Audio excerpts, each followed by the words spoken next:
అదిమిన షోకులో ఉరి విడిచిన నెమలికి సవతిగా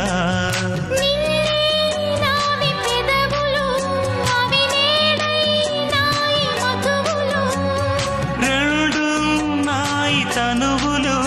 అవిరే పవ్వాలి మనువులు